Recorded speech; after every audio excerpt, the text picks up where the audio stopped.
Hello दोस्तों, आज हम क्लास 12 के बायोलॉजी चैप्टर 14 का पूरा ऑब्जेक्टिव करने वाले हैं। चैप्टर 14 का नाम है इकोसिस्टम। पहला क्वेश्चन है, which of the following is insectivorous plant. इन सब में से इंसेक्टिवोरस प्लांट कौन सा है? वो है ड्रोसेरा और नेपेंथिस। इंसेक्टिवोरस प्लांट वो प्लांट होते हैं जो कि इंसेक्ट को खाते हैं। ये ऐसे एरिया में ग्रो करते हैं जहाँ पे कि न्यूट्रिएंट की कमी होती है, तो इनके पास एक जो है ट्रैप होता है, जाला होता है, वो फेंकते हैं, इंसेक्ट को फंसाते हैं, उनको खा जाते हैं और इससे वो अपने न्यूट्रिएंट की कमी को पूरा कर देते हैं। आगे बढ़ते हैं। आगे है कि सेकेंडरी प्रोडक्टिविटी किससे रिलेटेड होती है? तो ये रिलेटेड होती है मुख्य रूप से हार्बीवोर से। Which of the following factors is important in the formation of new species? नए स्पीसीज को बनने के लिए कौन सा फैक्टर सबसे ज़्यादा ज़रूरी होता है? वो होता है म्यूटेशन। म्यूटेशन का मतलब होता है सडन चेंज, अचानक चेंज आ जाना, बदलाव आ जाना। Green plant in an ecosystem are. Ecosystem में जो हरे पौधे होते हैं वो क्या होते हैं? प्रोड्यूसर्स होते हैं। प्रोड्यूसर्स क्या करते हैं? अपना भोजन स्वयं बनाते हैं और बाकी जो है वो इससे ही अपना भोजन लेते हैं। Frog feeding on herbivorous insect. Frog feeding का मतलब होता है खाना। हर्बीवोरस इंसेक्ट जो है उसको मेंढक खा रहा है, तो मेंढक क्या हुआ? मेंढक हुआ secondary consumer. Controlling factor in ecosystem is. किसी भी इकोसिस्टम का कंट्रोलिंग फैक्टर क्या होता है? तो प्रीडेशन। प्रीडेशन का मतलब होता है शिकार करना। एक ऑर्गेनिज्म दूसरे ऑर्गेनिज्म को खाते जाता है, तो ऐसे क्या होता है? कंट्रोल बना रहता है। Which of the following utilise inorganic material. Utilise का मतलब होता है यूज़ करना। इन ऑर्गेनिक मटेरियल्स का यूज़ कौन करते हैं? तो ऑटोट्रॉप्स करते हैं। किसका यूज़ करते हैं? सनलाइट का यूज़ करते हैं, भोजन बनाने के लिए कार्बन डाइऑक्साइड का यूज़ करते हैं, वाटर का यूज़ करते हैं। ये सारे क्या है? इनऑर्गेनिक है। बैक्टीरिया और फंजाई क्या हैं? तो डिकम्पोजर्स हैं। डिकम्पोजर्स वो होते हैं जो कि मरे हुए सड़े हुए चीज़ों को, जीवों को खाते हैं। उसके बाद एक लंबा प्रोसेस चलता है और उसके बाद वो उसे फिर से इसके सारे न्यूट्रिएंट्स को मिट्टी में डाल देते हैं। Term biocoenosis was coined by. ये टर्म किन्होंने दिया था? सबसे पहले इसका उल्लेख किन्होंने किया था? वो थे मोबियस। डिकम्पोजर्स कौन हैं? तो डिकम्पोजर्स बैक्टीरिया और फंजा है, जो डेड और डिकेइंग मैटर को, मरे सड़े जानवरों को, जैसे पेड़ के पत्ते हो गए, उन्हें खाते हैं। इन्हें बायोटिक कम्युनिटी प्राइमरी कंज्यूमर्स कौन होते हैं? तो ये होते हैं हार्बीवोरस। किसी भी बायोटिक कम्युनिटी में प्राइमरी कंज्यूमर होते हैं हार्बीवोर। हार्बीवोर को जो खाएगा वो सेकेंडरी कंज्यूमर, जो सेकेंडरी कंज्यूमर को खाएगा tertiary consumer. Who introduce term ecosystem. सबसे पहले इकोसिस्टम की शब्द की बात किन्होंने की? तो वो एक बायोलॉजिस्ट थे। बायोलॉजिस्ट का नाम है A G Tansley. Which of the following is not a producer. इसमें से प्रोड्यूसर कौन नहीं है? तो एगेरिकस। एगेरिकस प्रोड्यूसर नहीं है। Best soil for plant growth. किसी भी प्लांट के ग्रोथ के लिए कौन सा मिट्टी बेहतरीन होता है? तो वो होता है clay soil. Soil particle determine the character of. Soil के पार्टिकल किसके कैरेक्टर के बारे में बताते हैं? तो ऑर्गेनाइजेशन के। Exchange of water in submerged plant. जो प्लांट के डूबे होते हैं, सबमर्ज्ड होते हैं, उसमें वाटर का एक्सचेंज कैसे होता है? तो through normal surface. Normal surface से उनमें वाटर का एक्सचेंज होता है। Lichen is a pioneer in succession of lithosere. यानी कोई भी जगह है उसे बसाने के लिए जब से पहले लाइकन ही वहाँ पे आता है, लिथोसेयर में अग्रदूत है। Water coefficient content. ये मेम्ब्रेन कंटेन करते हैं। वाटर कोडिफिशिएंट मेम्ब्रेन कंटेन करते हैं।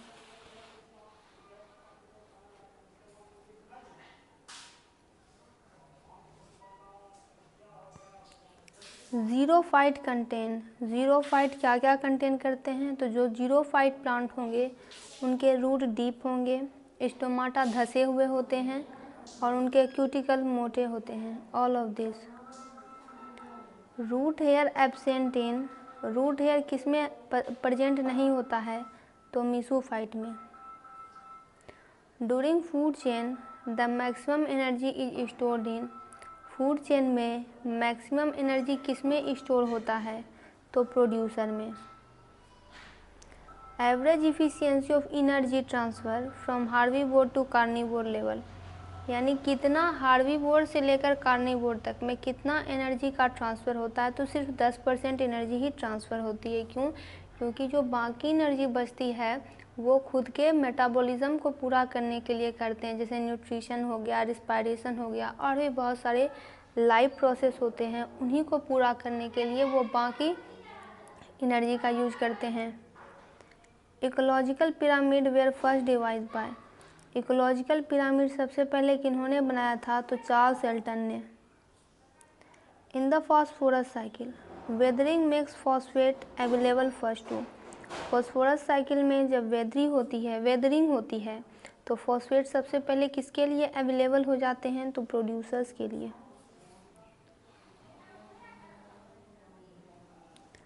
विच type of following pyramid are never inverted, कौन सी ऐसी पिरामिड होती है जो कभी भी उल्टी नहीं होती है, हमेशा सीधी रहती है, ऑलवेज अपराइट होती है, तो पिरामिड ऑफ एनर्जी, क्योंकि एनर्जी ट्रांसफ़र होती है next to next level, return होके नहीं आती है, इसीलिए एनर्जी जो है, एनर्जी का फ्लो हमेशा एक ही डायरेक्शन में होता है, यूनी डायरेक्शनल में होता है।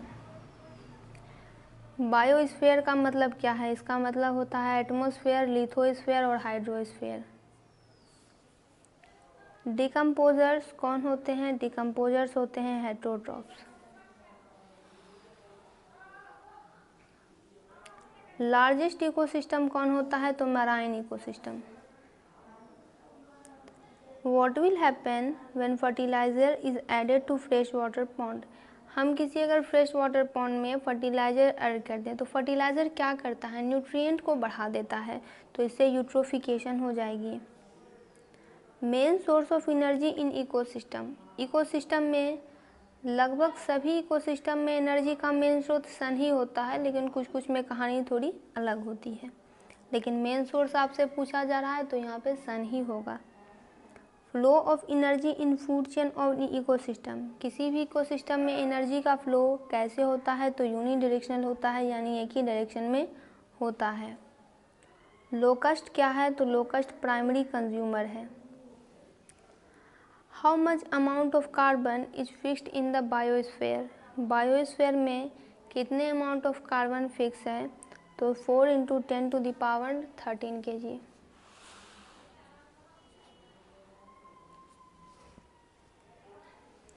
Bioreactor provide optimal condition to produce desire, bioreactor में ऑप्टिमल कंडीशन डाले जाते हैं, क्योंकि ताकि प्रोडक्ट हमें मिल सके। Which among the following is an example of xerophytic adaptation, xerophytic adaptation यानी कि स्टोमाटा धसे हुए होते हैं, रूट गहरे होते हैं, उसके क्यूटिकल जो होते हैं वो बड़े मोटे मोटे होते हैं, ये देखा जाता है ओपनटिया प्लांट में। Second stage of hydrosphere is occupied by the plant, यानी जब पहला स्टेज किसी भी जगह पे पहले स्टेज को बसाने के लिए लाइकेन ही आते हैं, उसके बाद सेकेंड स्टेज पर आ जाता है वेलिसनेरिया। बायोजियोकेमिकल साइकिलिंग का मतलब क्या होता है, इसका मतलब होता है कि किसी भी इकोसिस्टम में न्यूट्रिएंट की साइकिलिंग होना, न्यूट्रिएंट साइकिलिंग करते रहते हैं। Source of maximum sulphur is, sulphur का स्रोत क्या है, सल्फर हमें प्राप्त कहाँ से होता है, तो रॉक से, चट्टानों से। Water holding capacity is one of the quality of, पानी को थामे रखने की क्षमता किसकी होती है, तो सॉइल की होती है, मिट्टी की होती है। An inverted pyramid of biomass can be found in which ecosystem, biomass का उल्टा पिरामिड किस इकोसिस्टम में पाया जाता है, तो मराइन में।